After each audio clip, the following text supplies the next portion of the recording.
Nawa tat a chick da eat tata sa Jill Newmeister pari tat tata ika skidi. I'm grateful to be here with you. I'm Jill Newmeister, a citizen of the Pawnee Nation of Oklahoma of the Skiddy Band.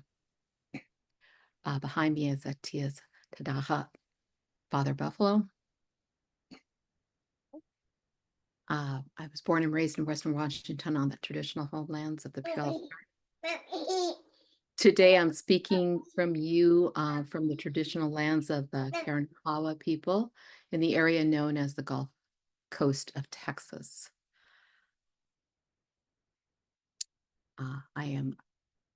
Today we are going to continue our series.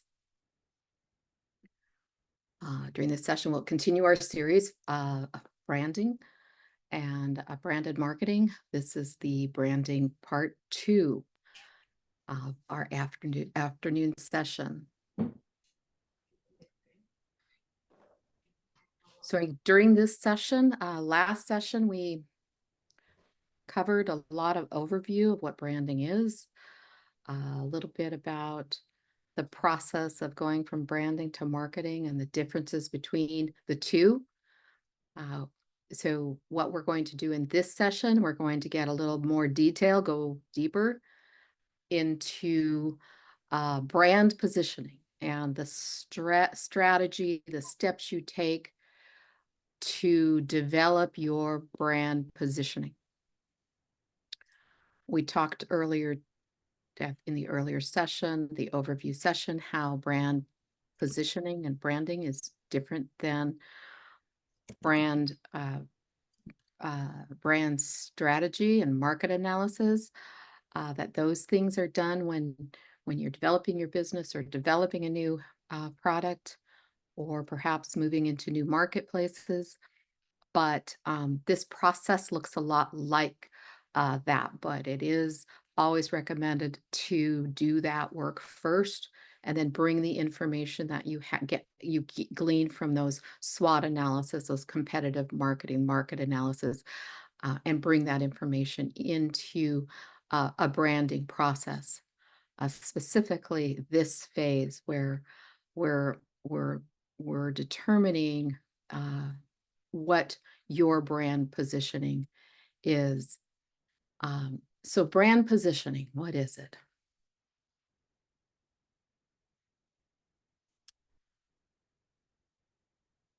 Tyler Gray, let me just see what this question is. Jill, what I meant about over branding was if you brought 4 products to market, but there were more flavors of all said products, is it too soon to bring all of them to market at one time, or easy to simply stay simple in the beginning stages?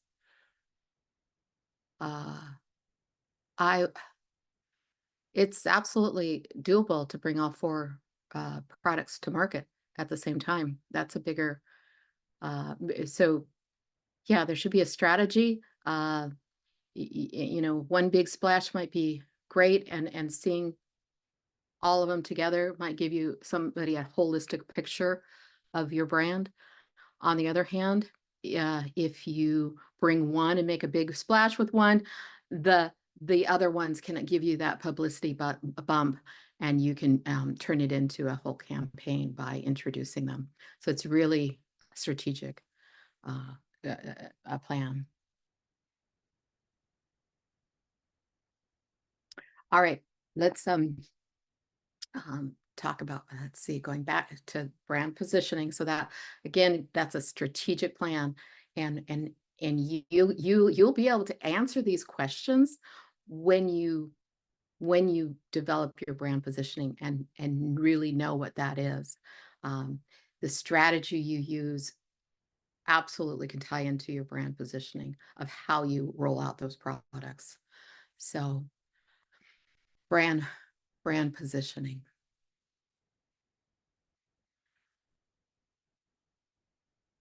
So brand positioning, I've broken my explanation of what brand positioning is into 4 corner posts. As I mentioned, I'm Pawnee. We are people of earth lodges, and in our lodges we have four corner posts in the four cardinal positions of northeast, northwest, southwest, southeast. Uh, and so it's critical, being people of the stars, to align those our Earth lodges with the stars. So it seemed logical to me to use that metaphor in this explanation, because really, um, it is a strategy to align, uh, to these key ideas that build a real strong brand positioning. So brand positioning.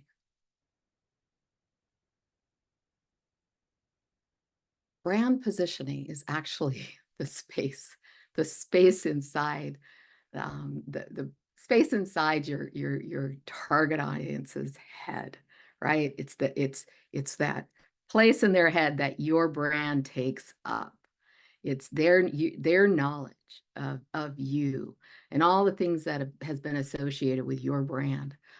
Um, it's rooted in uh, uh, uh, customer need. It's rooted in the things that they need, they want, the things that they've seen you do, or what you do. So it's really just that space you rent inside their brain. So think of it that it's all those connections, all those associations, that you want them to know about you. Um, so why do we do it? Well, we do it to create a competitive advantage by leveraging, those unique factors that form your offering. Uh, you don't exist out there in the market, uh, all by yourself. There's competition. There's other people doing similar things, if not exactly the same. Sometimes there's not. Sometimes there's a really unique opening, and this process helps you find those openings. Um, so it really, you're looking for a competitive advantage. You're also, really trying to build sustainable relationships.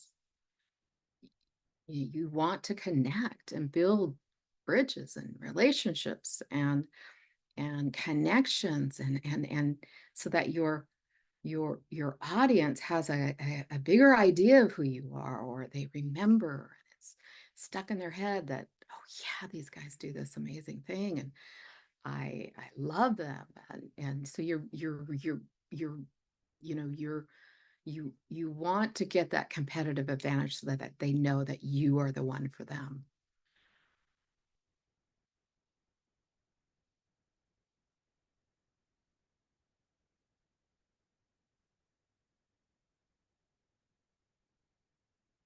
So during the process, you're going to be distilling core concepts, um, and these directly equate to your brand in the simplest, most single-minded terms. But just remember that just your your brand positioning is fundamentally rooted in customer need. Okay. So as you do this brand positioning process, this strategy, you're always really thinking about the customer and their need. So the four corner posts are audience research, competitor research, brand analysis, and a differentiation strategy.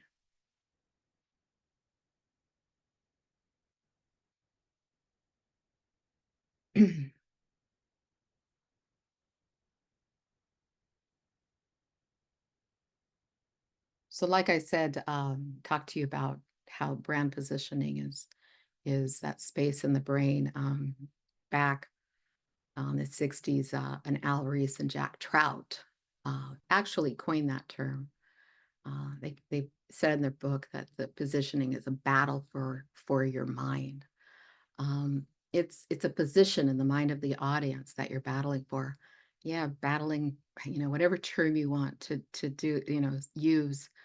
But it's we're warriors, right? Like so this can be comfortable if we frame it right for ourselves. Um, so let's get started on the deeper meaning of what each one of these pillars mean and what you do with them and how do you go about it. So first is audience research, your customers. Uh, what are we looking for? What are we trying to glean when we do that deep dive on our audience? Your job is to really know your audience well, and there might be different segments. Might just not just be one specific audience, but there might be segments of audiences that your target, but there might be in that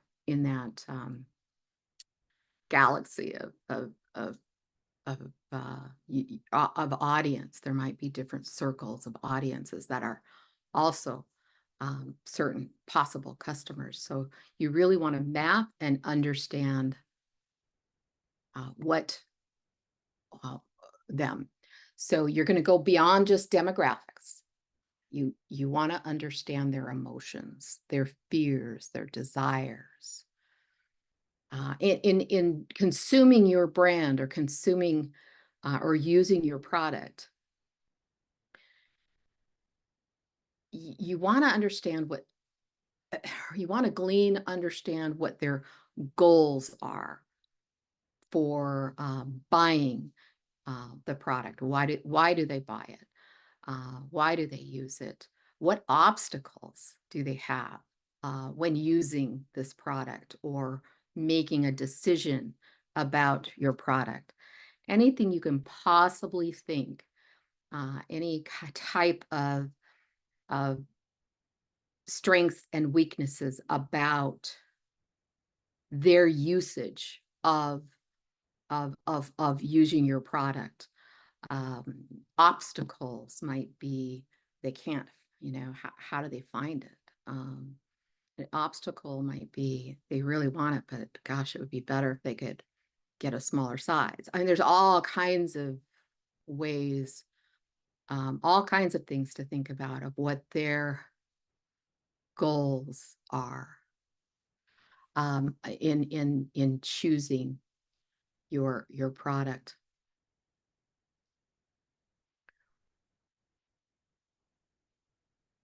And what you're trying to do is you're trying to understand them on a deeper level because you want to be able to connect with them on a deeper level. So you really are thinking about their values also. You're thinking about what are the things that are important to them. Are they a customer that, are they a customer that have certain values, then they maybe purchase things according to those values. Maybe they really do want to buy more sustainable products, and that's what your product is. What are their obstacles? Certainly, one I can think of is price. Uh, People want to buy more. There's many people that want to buy more sustainable products or organic products, but an obstacle it might be the price, or the obstacle might be that they have a hard time finding local products. Their value might be to buy local, but it's just a little harder to connect with local vendors. So think about them. Every single thing you can think of, finding your product, using your product, um, reordering your product, choosing it among a myriad of other products. Just spend as much time as you possibly can doing this research of your audience. You're going to be looking at insights, concerns. What are their pet peeves? What are their needs? What are their wants? Uh, you might also go into, the demographics and psychographics. So demographics are they married? What car do they drive? What job do they do? Uh, you what do we want to do? Know a bit about their circumstances. It's not. You might get into this a little deeper when you get into marketing, but for branding, you might want to think about who's the decision maker of these type of products in the household. Uh, at time, you might also, as we move into marketing, we'll dive a little bit deeper about on some of their behaviors. But this is all about them making a choice, and what types of concerns do they have about making a choice. Psychographics, just do they play sports? Are they really, into their health? Is your product something they use in a social setting? So do they socialize? Do they just use your product on the weekends? What does that look like? What are they doing? Um, perhaps your product has something to do with cooking. Maybe they love to cook, and this is an ingredient that they use in cooking. Maybe not just for health, but maybe for social reasons, maybe for um, cultural reasons, um, or others. So think about all those different types of things that your ideal target audience. But not just your ideal. You'll discover you have several segments. You might have an ideal target, but you also might have sort of this ecosystem or this galaxy of other segments that also are in your audience. So make sure you map that out.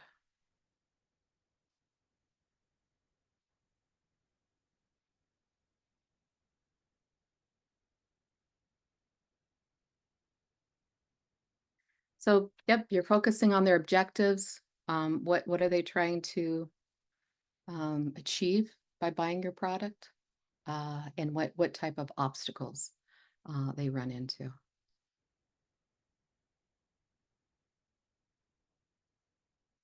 The more information you gather is great.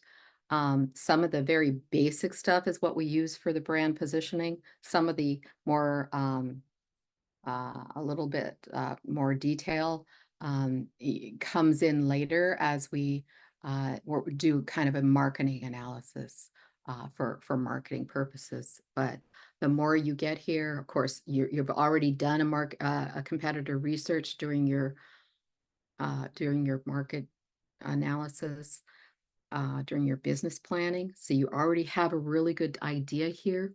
Here, the lens is what will motivate them, right? What do they need to, what is it that you can say? What types of factors about your brand uh, relate to their needs and wants? You're focusing on their needs, wants, their concerns, their pet peeves, and their insights. Pillar two. Pillar two is really the competition. You are you are going to be digging into the category. Your product exists inside a category, and in that category are all your competitors, and they're all different kinds in that category. There are direct competitors that are selling the exact same thing and targeting the exact same your ideal customer. You're going to figure out who all those are. You are and what you're looking for are unique openings, right? But the thing that I'm a huge tip, a huge piece of advice is that in order to do this, you need to become a customer of your competitors. You need to go deep and you need to become their customer. You need to experience your customers' products, right? You need to experience their products as one of their customers. So really go deep, go undercover, just do what you got to do to understand your competitor better than anybody. Um, you are going to analyze their customer journey and understand who, what is it that they're telling? Why do those customers choose them? What is that unique value proposition? Uh, and then as you're looking deep and going deep and analyzing these your competitors, big or small, they can be direct competitors, or they can be a little different. They could be a little outside um, your range, but just look at people who are doing things really well.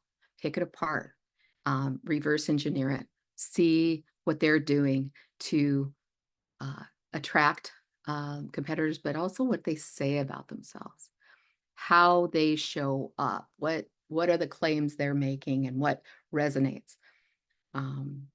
You're going to document this, but mostly in here, you are identifying their strengths, their weaknesses, and their gaps. More so, you're looking for weaknesses. You're looking for an opening in that category.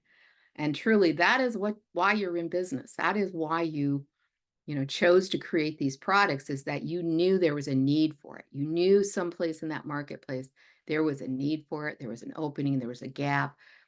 And you're looking for, those that you knew about, those you didn't know about, those that are unexpected, because you'll find them. Uh, and you'll be really um, learning so much, um, and truly begin to understand how they are positioning themselves. So that's the goal too, is really to find out how they're now that you are starting to understand what brand positioning is, you can then actually, understand what their brand positioning is, and articulate that into these terms. But you'll find, that there is a gap. There's a gap, and you're planning to fill it. How you do that is part of your end-all strategy. How do you get to the point of understanding their emotions, fears, and desires?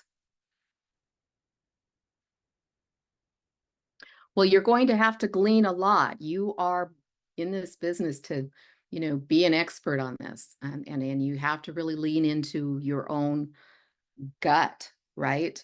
Um, um, their emotions, their fears, their desires. I mean, you can kind of, what are consumer emotions, fears, desire? Um, there's the fear of missing out. There's the desire to drink the healthiest beverages possible. There's these, um, we as humans share these, hope, emotions, fears, and desires. So you're going to be gleaning this. One thing I got to tell you, I forgot to mention in the very beginning, your business planning, the SWOT analysis, the all of that business planning phase before you begin, it's pretty analytical, right? There's studies that have been done. This process of brand positioning, it's a creative process. So you're going to use your creative thinking skills. The answers aren't out there.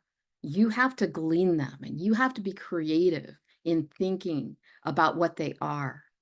So it's not this is not an strictly analytical process. This is a creative process.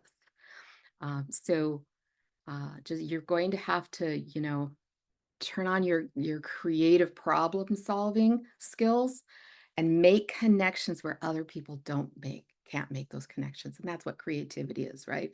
Making those connections where other people can't see them.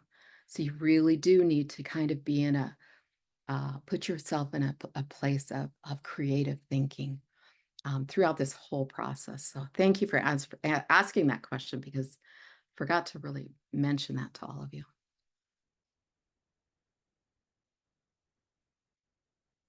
So as you're digging into your competitors, you are looking for uh, their weaknesses, their strength, the category requirements, challenges, trends, openings. So you might might use a matrix that looks something like this. Um, you might look at how they're positioning themselves first. So one of these matrix might be mhm, competitor A is positioning themselves as the gold standard, and therefore they might charge a lot. So they're the gold standard. They charge the most, and then competitor B might be more of a disruptor. They're coming at it with a lower price. They're trying to be, so you're kind of figuring out these polar opposites of values or uh, different types of values or different types of characteristics that the brand is using as their positioning. And you just start mapping people into those different types. And you might have a different matrix like this for different things, like um, their brand positioning, their uh, pricing, their quality, some of the basics, features and benefits, but also do it sort of in their brand positioning. Where are they placing themselves? So, this is really, giving you a real clear idea. What you're looking for again is you're looking for an opening. If you discover everybody's down in that lower left corner, maybe that's not where you want to be. Maybe the opportunity is in the lower right corner, or you want to go head to head with the market leader, but disrupt them in some manner. So this kind of just gives you a visual. Again, what we're doing is trying to engage your creative thinking when you're trying to solve this problem of what positioning you'll be using.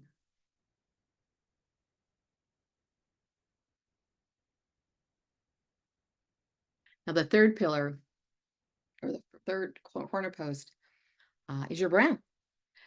If it was just three, it'd be the three primary things are uh, your competitors, the category, and your brand, right? And you picture it all in a Venn diagram. You're going to find some of the sweet spot of how to market your products. But it's not that simple, right? So we're breaking down all these things, and now we're talking about your brand. You will now, at this point, you're going to look at your brand from fresh eyes. You are going to look at um, just fresh eyes, again, creative thinking, looking for connections you never thought about before, looking for possibilities of um, of of positions, of story, of qualities that you never really thought about before in a very creative way. So you're really just as many different things that you can think of, you are uh, looking for. Um, and so, hold on a sec.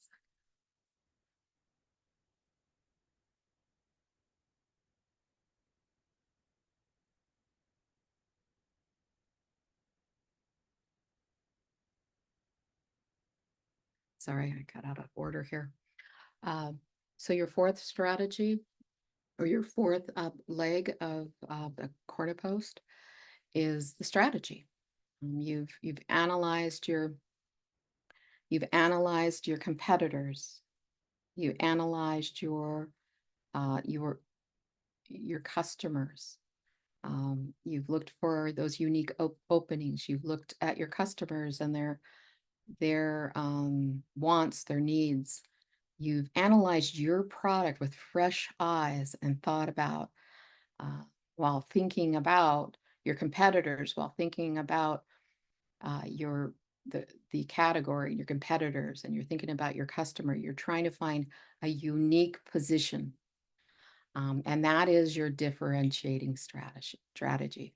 So, um, so now you're really going back and you're putting it all together, and you're thinking, what makes me different? What's that one unique thing?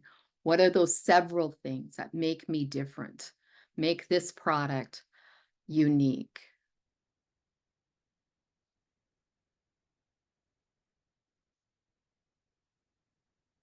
So you've become your own customer, you've analyzed your own customer's journey, you've identified strengths, weaknesses, gaps, looking for those unique differences and openings.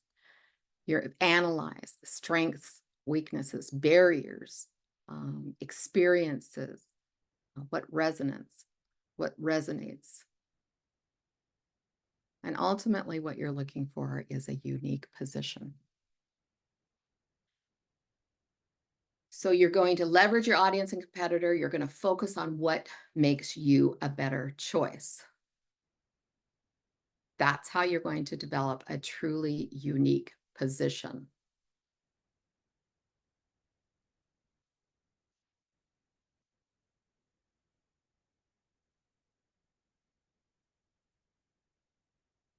So this kind of bringing it all together.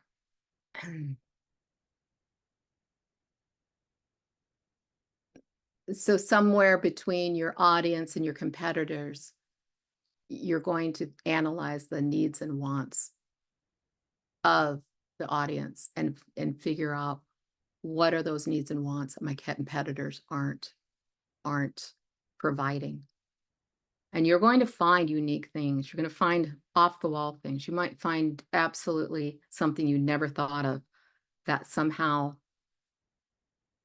resonates with you and could resonate with your customer. Between audience and brand, you're looking for you are looking for your strengths, the solutions you provide to them, right? So what are those strengths compared to others? What are those things that just other people can't do? It's just unique. It could be, grown locally. It could certainly can um, be that you're a native produced product. And what does that mean? Nobody else can claim that. That's a big differentiation. Um, you're looking at your brand and thinking about differentiation. You're looking for what will resonate. What can resonate with the customer? Um, what adds to the experience of that customer? Uh, and of course, and that's how you're going to bring it all together. But at the same time, when you're looking for that differentiation, you're looking at the competitors, you're looking for the niche opening. All of those things, you will find something as you make these lists, as you make kind of these your spreadsheets. Things will kind of rise to the top. Things will be this here is what no one else is doing. We are the only ones that can provide this. We are doing this better because, and you'll start narrowing it down. So this is how brand positioning works. This is a strategic process. This is something to do with yourself or with your group. It is a very useful process to and to use for many different reasons. But it's also just, I want to remind you, it's a very internal process. What you're, trying to do is find your competitive edge. You're going to use creative thinking.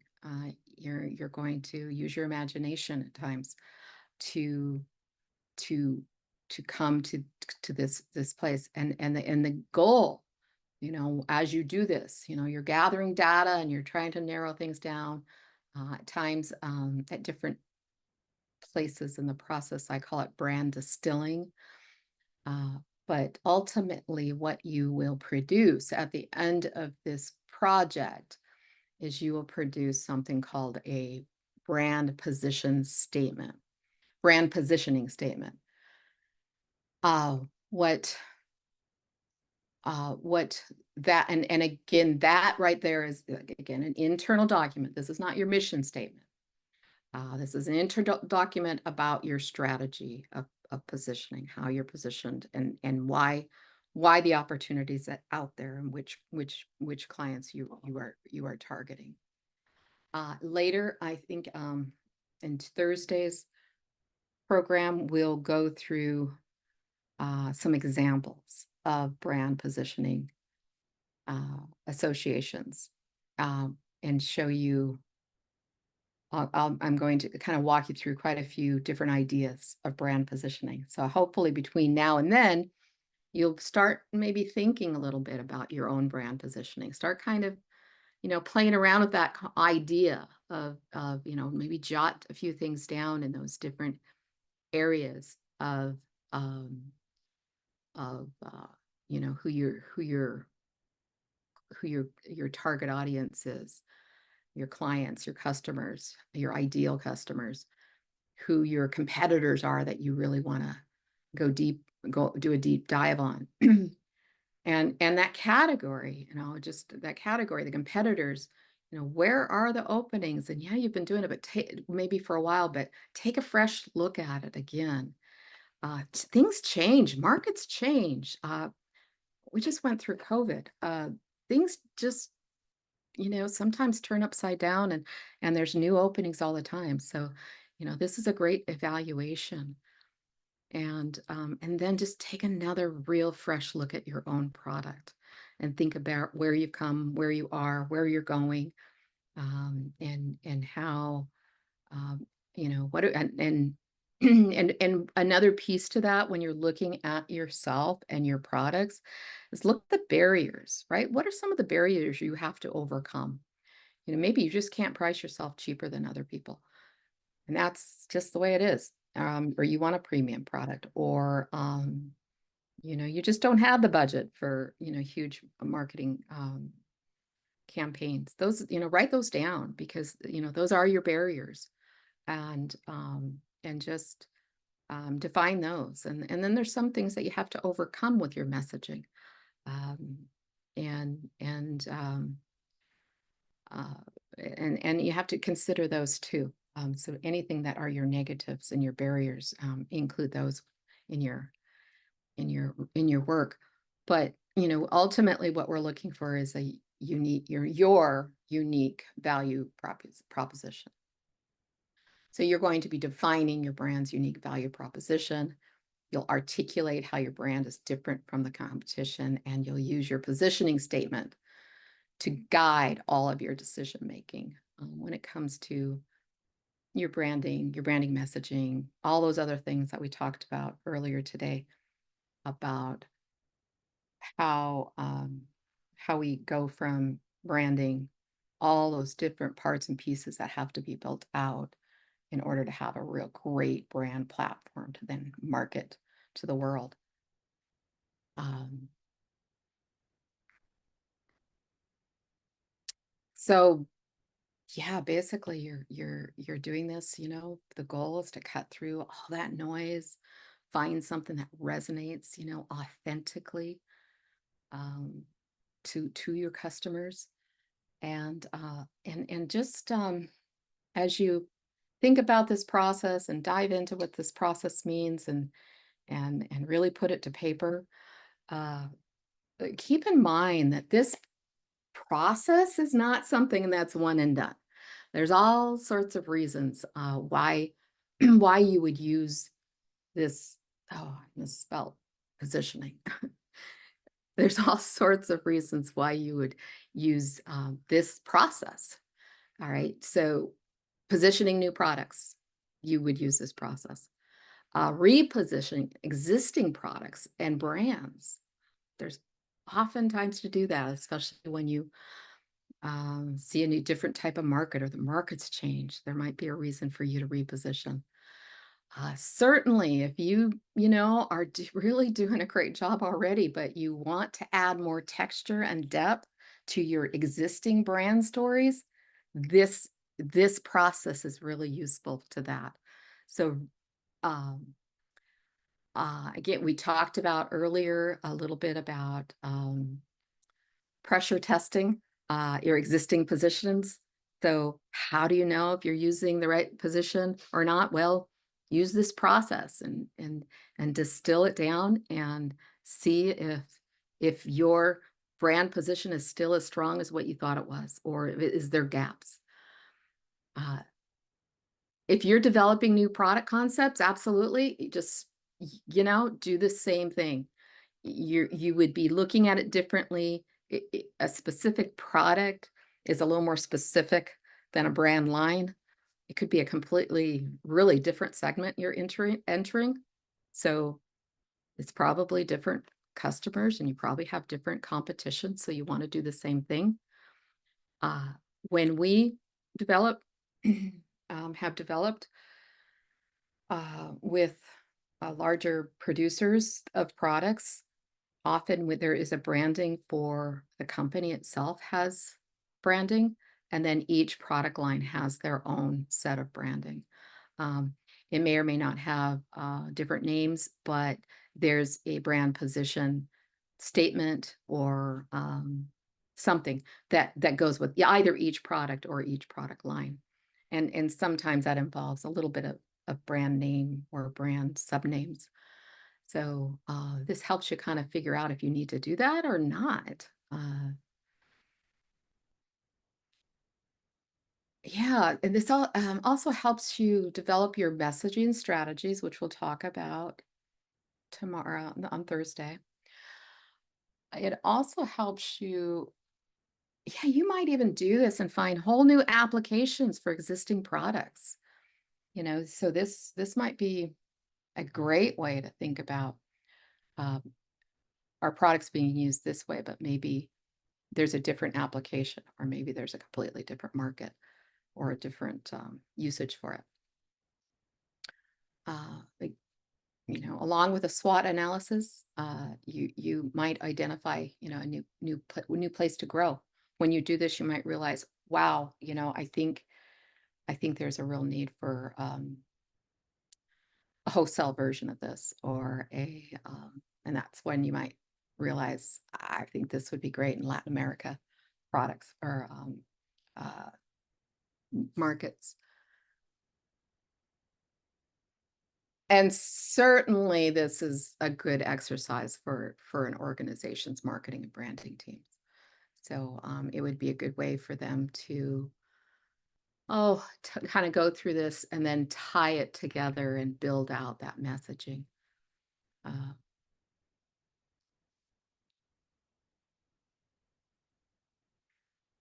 all right, so do let's see, I have a question.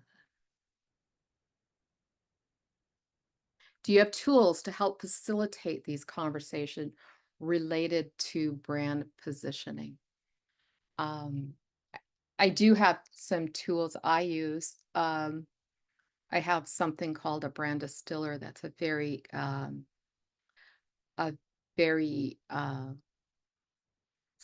short process that sort of gets you uh, quickly to distill some key ideas. That's more for messaging.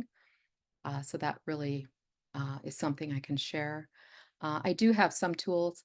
This uh, presentation I will be I'll turn this into a PDF file so that you'll have most of these bullet points. that are featured in each one, you'll have those to go from, so you can kind of check box them off. I do have a couple of worksheets also. So I'll put together a package that we can put onto the portal for a few things.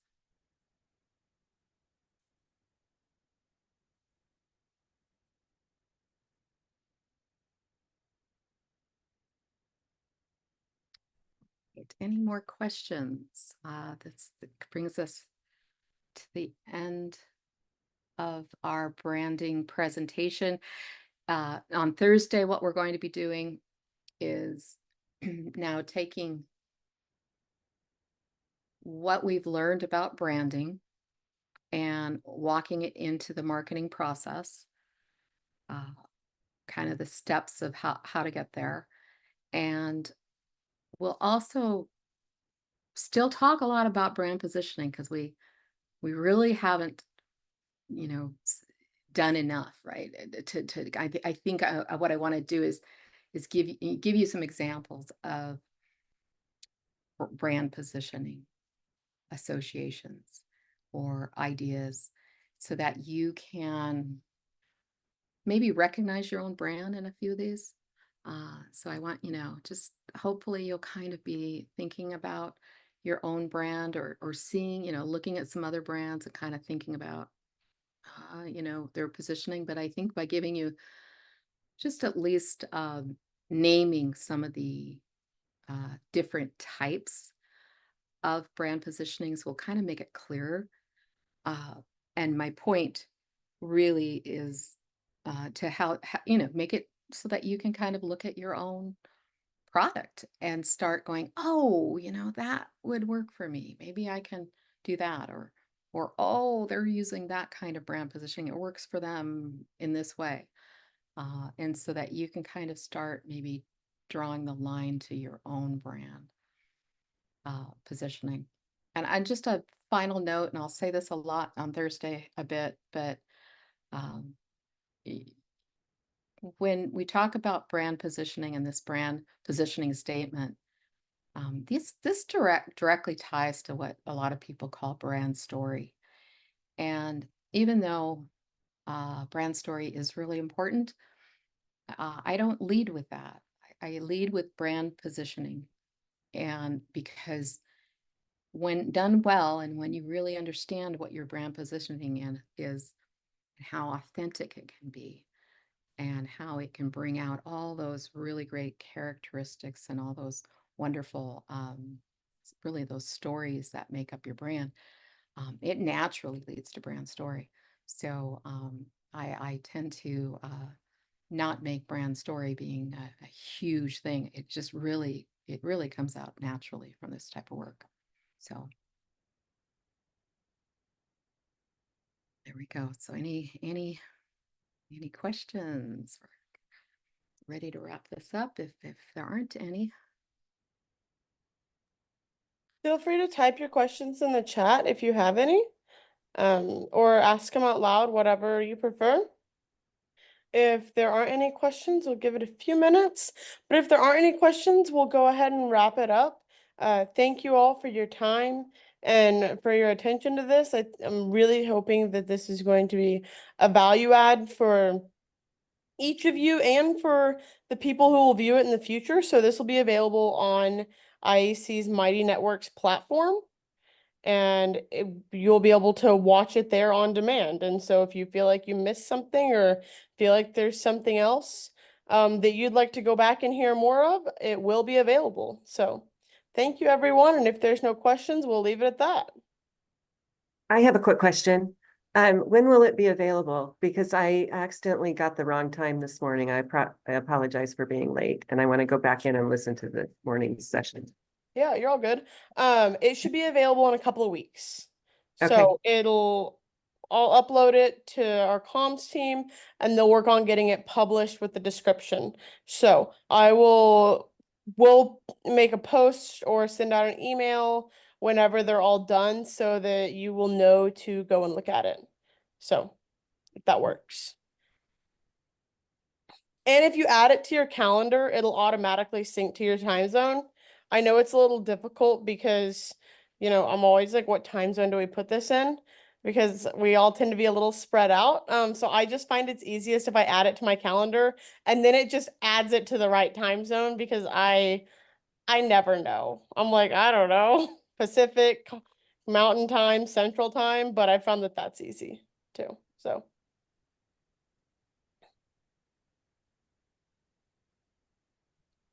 All right, great. Well, thank you everyone for your time and we will see you Thursday. Thank you.